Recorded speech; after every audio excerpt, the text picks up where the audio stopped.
inspiración el que me saque el Zoom de una forma tan impulsiva. Pero bueno, yo, según yo estaba inspirada y ¡pum! Corta el Zoom. Ay, no.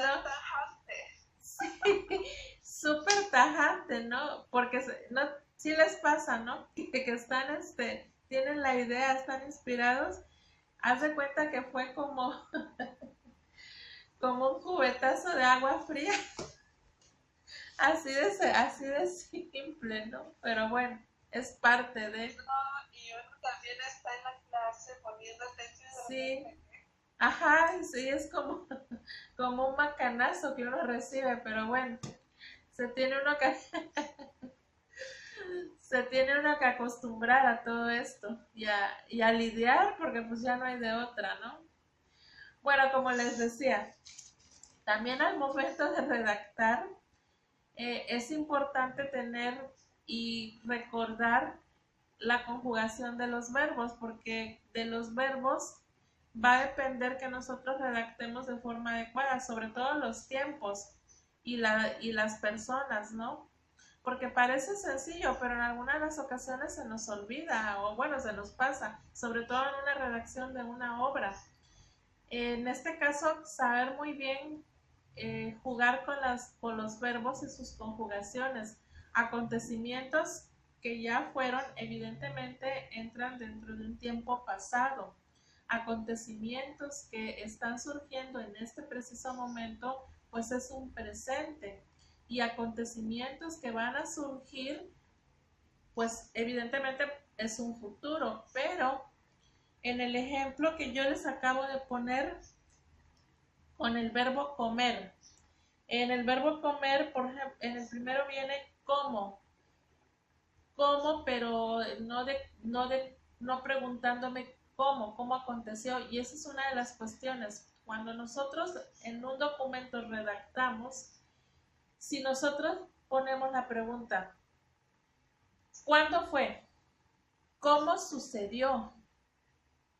Cuando nosotros decimos ¿cuándo fue? Tenemos que poner un acento en la A. ¿Cuándo? Porque es una pregunta.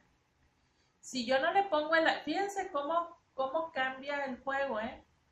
Porque si yo al cuándo no le pongo el acento en la A, entonces es como una redacción, como si estuviera redactando algo normal que está aconteciendo en una conversación.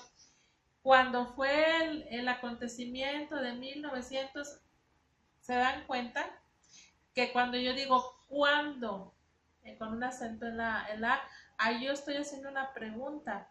De igual forma en el cómo. Si yo digo cómo fue y no le pongo el acento en la primera O, entonces estoy dando a entender que es de cómo de comer. Pero si yo le pongo el acento en la primera O, entonces ya cambia, porque es cómo fue.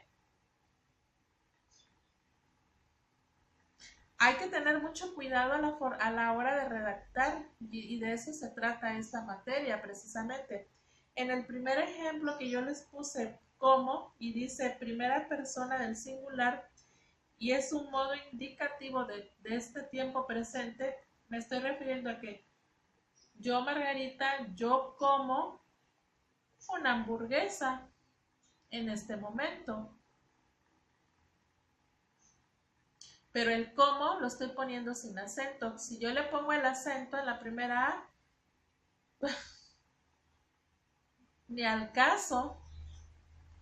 Ajá, o sea, mi intención es decir yo estoy comiendo, pero si le pongo el acento en la A, nada que ver. Y en el segundo,